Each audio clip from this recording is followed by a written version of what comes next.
Hello, everyone, and welcome to another episode of 9x90. Today, we have a very amazing, absolutely incredible, fun guest on the show. For those of you who do not know Justis Mendez, the kid is he's the next big thing. He went from surviving a traumatic kidnapping at the age of 14 to becoming one of the youngest Hispanic founding general partners in the U.S. venture capital world. By the age of 27, he had co-founded OneSixOne Ventures and raised a $5 million fund focused on early stage high growth startups, particularly those led by overlooked founders who are tackling frontier of innovation. Today, Justis continues to back bold entrepreneurs across tech and SaaS while cultivating a thriving community of operators, investors, and technologists in Miami and beyond. Justis, thank you so much for joining us. Thank you for having me. Always great to see you. I know we don't spend enough time together because both of us live on an airplane, but I think you travel more than I do right now.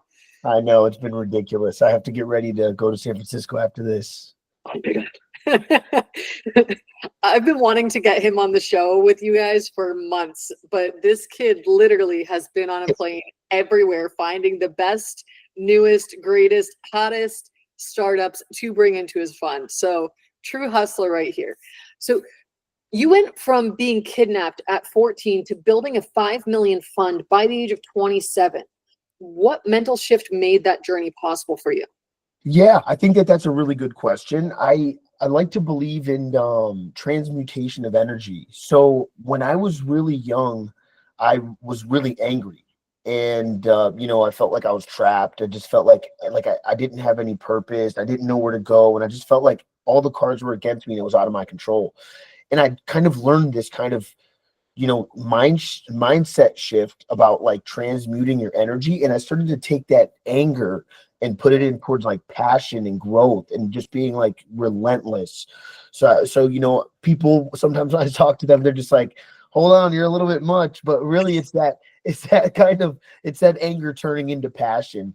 And, I just kind of stopped giving a fuck, I don't know if I could cuss on here, but, just really being like, hey, I am who I am. And I know I don't look like you or talk like you or sound like you or walk like you, but I think I have, an advantage because I see things differently. And, just being able to transmute that anger into passion and love and just like grinding is, I think, what that shift was. I think it's really weird when people hear about a high performer, they really want to meet you in person. And then when they meet you, they're like, oh my God, you're so intense. And it's like, what did you expect? I broke international records. Of course I'm intense. You need intensity to bust through all those walls. Like, it's like we come with warning labels. If we've broken global records, you should know we're going to be intense people. Yeah, very different, 100%. Yeah. Sorry. So, how did you approach structuring Fund One in a way that kept LPs' confidence, but still gave you room to operate like a founder? Yeah, 100%. We didn't let anybody into the fund that really owned more than 20% of the fund. We had offers of people that wanted to buy into the GP. We had offers of people that wanted to give us like a large sum of money. And, once we asked a few other mentors too, they were like, look, if somebody's going to own more than 50% of your fund, they're like, why don't you just go and get a job? And it was like, it made a lot of sense as well. Like, your kind of hands are tied when you have these single LP funds, which, hey, that's good for you. At least you're deploying capital, making some money and stuff. But, you don't have, it's not basically yours in my eyes. So, yeah, we just made sure to kind of have it spread upon a bunch of different exited founders, other GPs, a couple family offices. And yeah, that's kind of how we structured Fund One. No, I agree with that absolutely, completely. I had for my real estate fund, we're raising 200 million, and we had two people come in that each wanted half the stack. And I was like, we will then be employees. We will be employees with two bosses. Who I have divorced parents. I know what it's like to have two bosses. That never ends well. So we made the same rule. We were like, no one can have more than 20% of the cap stack, just because, yeah, otherwise you have you have either one or two bosses, and forget it. You're an employee. You're not a GP in a fund. Yeah, exactly. So when you were raising and deploying Fund One, what decisions, teams, ops, advisors helped you punch above your weight class and get taken seriously by LPs and founders? Yeah, that's a really tough question because, me and my co-founder, we didn't spin off of any one fund, and we were super young. I mean, when we first even started talking about launching the fund, we were still 26 at the time. So yeah, which is even crazier.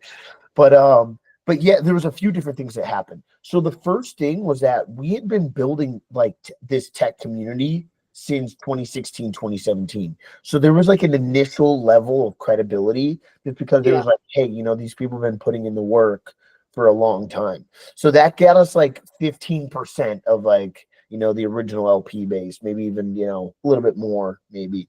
But there was a lot more obviously that you have to raise. So another thing was that we started an accelerator before we launched the fund. And I would honestly I would tell any like young person trying to break into VC. I even tell them like, you don't even have to have the whole 10-week accelerator. You can literally just start hosting demo days and just showing other people that you have access to deal flow. Cause like that's the name of the game. And I'm just like, hey, you don't even have to start a fund. You could just start doing it and then go work at a fund. If you're not that, psychopathic like we are wanting to launch your own fund, you could just tenacious. I prefer to call you tenacious. I say, look, tenacious, resilient. He has grit. Thank you so much. Yeah, but it's just like if you don't even want to start your own fund, you could at least get placed in another fund showing that you have all this deal flow. The third thing is our like robust curated events that we host all over the country. So at OneSixOne, this is basically, what we tell LPs, we do one thing exceptionally well. We host highly curated events with Fortune 500 executives, exited founders, notable VCs. This helps us get deal flow. This helps us have, we try and upsell the portfolio into these executives.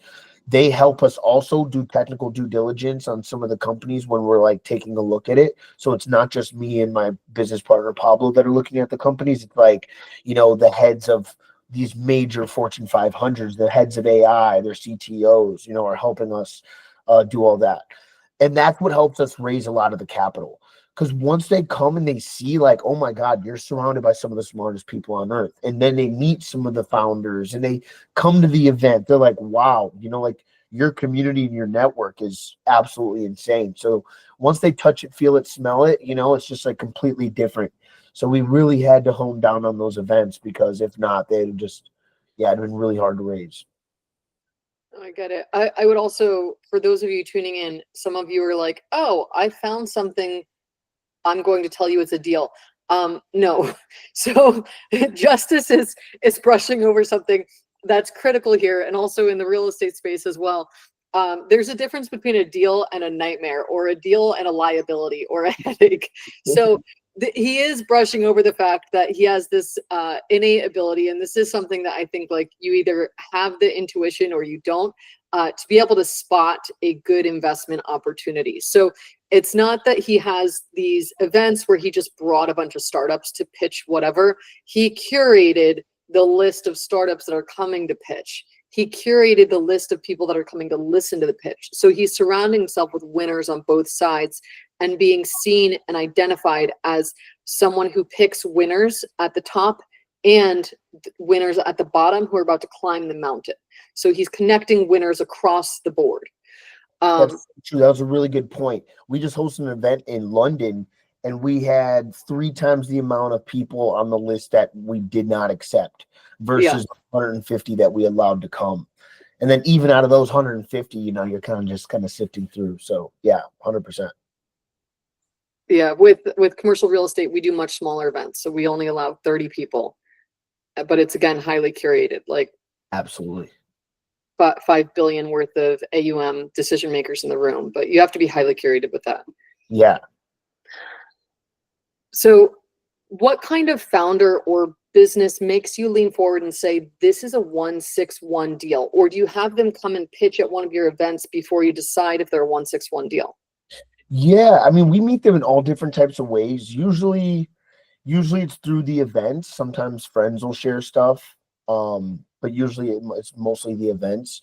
I mean, what we're really looking for is somebody who has like a really big vision, right? Something that's going to change the way that humanity is led. You know, we want something that's going to revolutionize an industry. Somebody who has unique insights into and domain expertise into an industry. People who are highly technical. Like I want to be able to put them on a stage in front of anybody, and everybody is like, "Wow, I wish I would have invested in that company." You know, like Yeah. that's the kind of caliber of founder that we want to have, and we like to play it like the cutting edge of tech. So like we've been doing a lot of deep tech and AI and cloud infrastructure projects. I mean, we just want to skate to where the puck is going, and I think that that's a fundamental problem with a lot of the people that you see in the realm that are not these tier one funds. You know, like a lot of these people, they don't even know what they're looking at.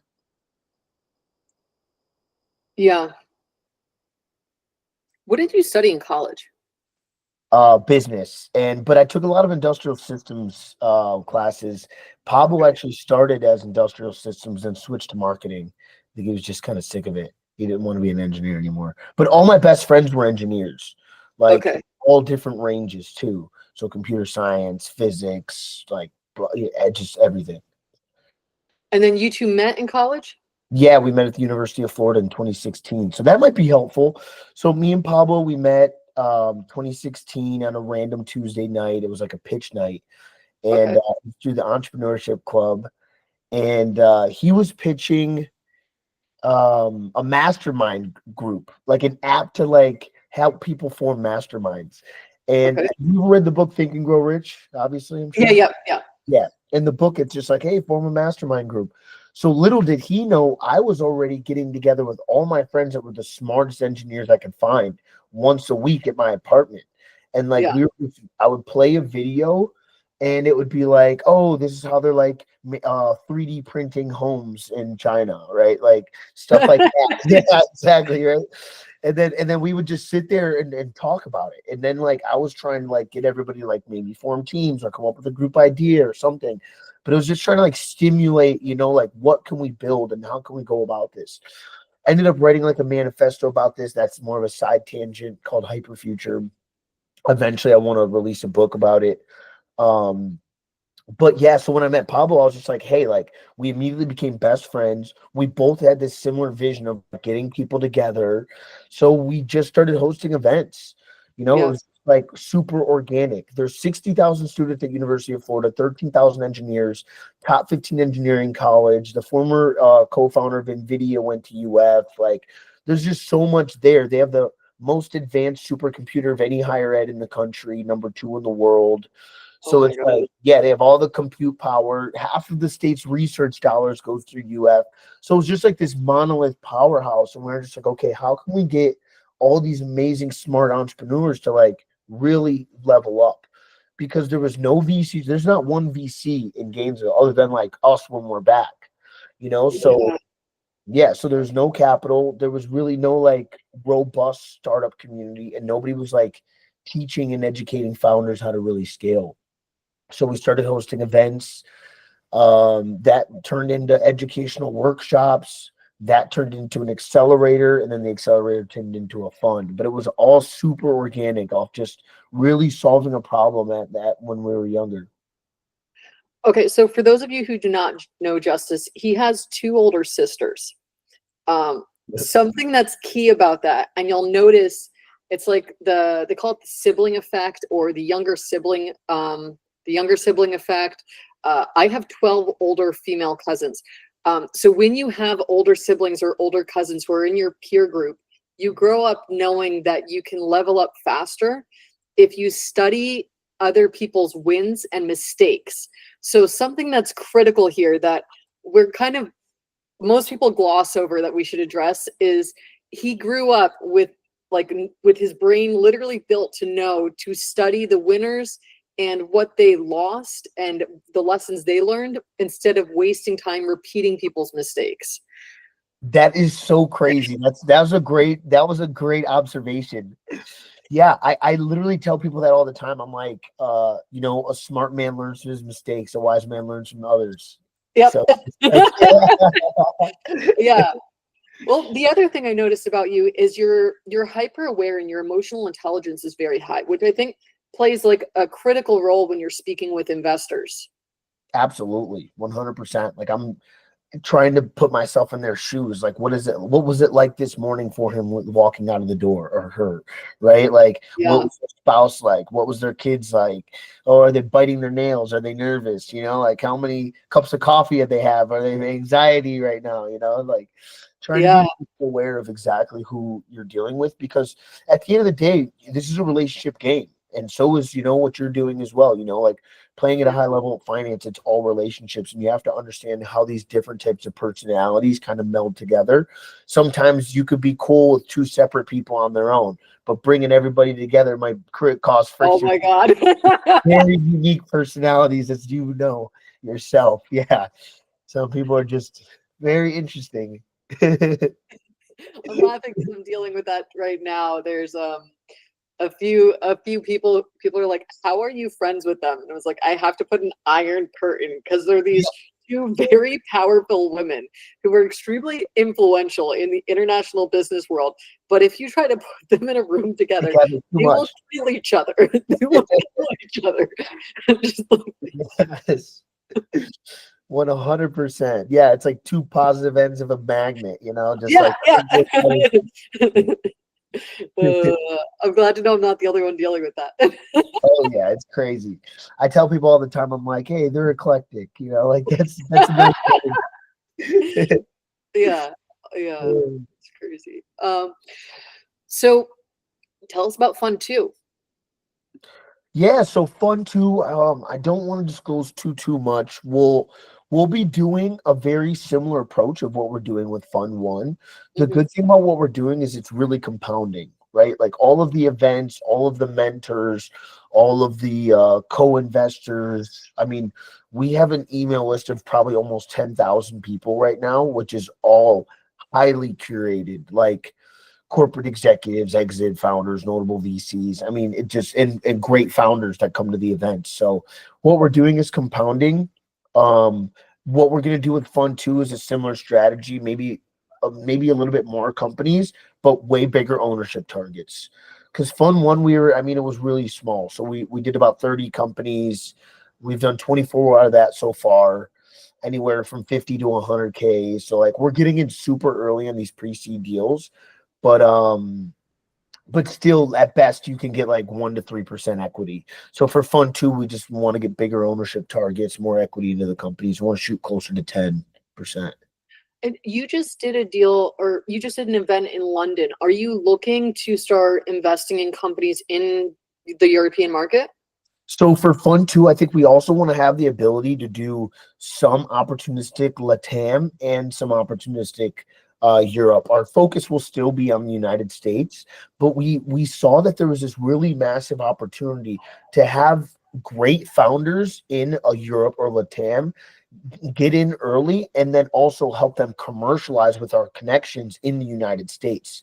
Because what we were realizing is that all of these small little places operate like, even in Europe, like if you think about the United States, I can go from Florida to Georgia, all the regulations are the same. We all speak the same language for the most part. Like we use the same dollar. It's like, yeah, it's the same country for the most part. But Yeah.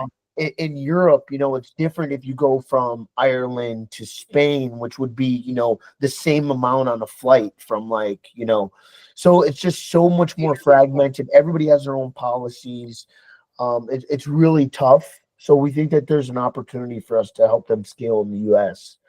But yeah, our focus would be on US companies still. But I mean, I invested in a company that they're domiciled in the United States, Delaware C Corp, but the founder is originally from Uruguay, and his team, some of them are in Argentina. He spends his time in between South America and Miami, and we got in super early. He was 17 and helped build a company called Speechify from like 20K downloads to like 20 million downloads. He ended up leaving. He was their head of growth, ended up leaving, starting a company. It's called Bookster.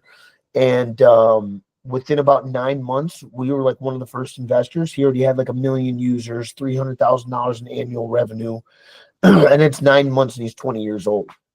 So it's like these are the kind of like young, smart founders that we're like backing as early as possible. It's like it's only been 9 months and look at the trajectory that he's on. Like I think that there's a real path to build something great there. So yeah, I mean, we've done some really great deals so far. We're super blessed. Do you think that your ability to get in early on these young deals has to do with your young age making you feel more approachable to them than like this 60-year-old VC? Yeah, for sure, 100%. And there's a few different things to unpack about that. Like we still do deals of like, we just invested into a company called Silara. Hazabul is probably closer to 60 and he was the head of engineering at Uber. So like we still have this really big range of, sophisticated founders or, people who spin out of big companies, but we do a lot of like, younger founder deals. And what our thesis is a little bit on that too is I generally think that tech is moving so fast. I remember this other guy, he was another investor. He literally looked at some of our deals and he was like, I don't understand any of this. He was like, honestly, Justice, tech is a young man's game. He was just like, it's moving so fast. So yeah, I think us being young and just being like cool and approachable really does help kind of build that bond. And through that, even post investment, we get more information versus, another investor because they feel more comfortable telling us what's really happening in the business. For example, them being like, hey, I'm low on runway right now. Things are not good. Or I just had an argument with one of my, co-founders. Like, how do you feel about this? Versus just your standard guy who's like, I want to take a board seat and that's how I'm going to get all the information and control the company. Yeah. But if you're just like, hey, I'm their confidant, I'm their friend, I'm like somebody who they know has their back, they'll be more willing to listen to your advice, be way more willing to share information with you, and just like be kind of receptive. Yeah, that makes sense. That makes total sense. Of people, men in their like 50s and 60s will ask why I get access to certain real estate deals faster. And like, you realize I'm the unintimidating goddaughter for all of the gladiators. So they call me up and I'm like the cute kid that's kind of smart that they talk to, rather than having to talk with someone their age who's going to try to stab them in the back. Yes, exactly, 100%. So what advice would you give to emerging GPs or underestimated founders trying to raise in today's market? Yeah, that's a good question. I always say this first off, like you should always be building in public. Like I think that like the concept of you just like trying to hide everything that you're doing, like those days are done. Everybody needs to be out there showing people like, hey, I just had a meeting with Adi. Oh, I just went and I was on a podcast. Hey, I just closed another investor. Oh, I just had dinner with this person. And I think like right now in this day and age, you have distribution to the world. If you think about when the printing press first came out, the people who had access to the printing press immediately became more powerful in society than everybody else who didn't have distribution of information. They could share whatever they want with the whole world. And like people will read it and be like, oh my God, this is, all I know. So Yeah. it's just like now everybody has access to the printing press, social media. You should always be posting. You should always be doing everything. From an investor standpoint, trying to raise LP money, I would try and show people in real time like what your deal flow and what your network is. Because like it's a network game and people want to see like how are you going to find the best stuff. And if you can show that like in person or maybe virtually in some capacity, people will be like, wow, this is real. I think a really good example of that is Mike McCombie. He's an investor up here in New York, and every month, once a month, he hosts like this deal sharing call where he brings on a bunch of different investors, like a couple hundred maybe, and they all submit deals. And he'll go through like the top 50 deals or something like that. And, a couple hundred people will get to share deal flow. So then he's the kind of gravitational center point to all of these deals. And I know other, you actually remember Mark, I was with him the one day, he became an LP in his fund just because of that. He was just like, hey, like I see that, I see What the was deal. Mark's last name? Oh my God, he's gonna kill me saying this online. I forgot. Hold on. Oh, is he the one that's a twin? No, Mark Hahn. Oh, yes. You Yes. remember one, yeah. Hmm. Yeah. So, and then from a founder standpoint, like people want to see a few different things. Like people want to see velocity, like you're growing your business rapidly, but people also want to say that you can build like an internal community. You know, like if you have good company culture, it means that you have a good company cult. So it's like, Yeah. how could you build like a cult like following around what you're doing?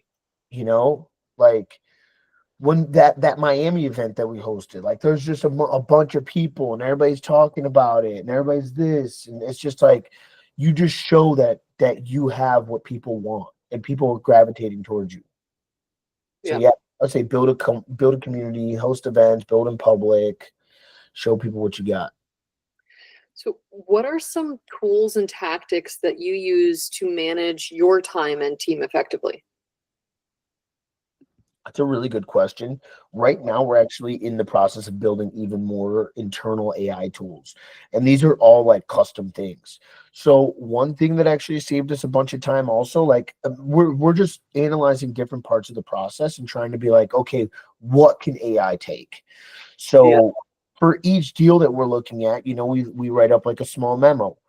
Well, it takes a lot of time going, looking at the market, looking at the competitive landscape, understanding, you know, the team dynamic and, you know, all these different things. It takes hours to write this memo. So we built this internal AI tool that what we do is we upload basically our meeting transcription. So our transcribed notes, just like how it's transcribing this, we'll upload that in an initial pitch deck. We'll use Perplexity and ChatGPT, and it'll be able to use the deep research function on top of ChatGPT to basically compile a 10-page memo that has like everything. And it's kind of scary how close it is. Like maybe we'll go in there and we'll need to clean up like one or two things. Like Yeah.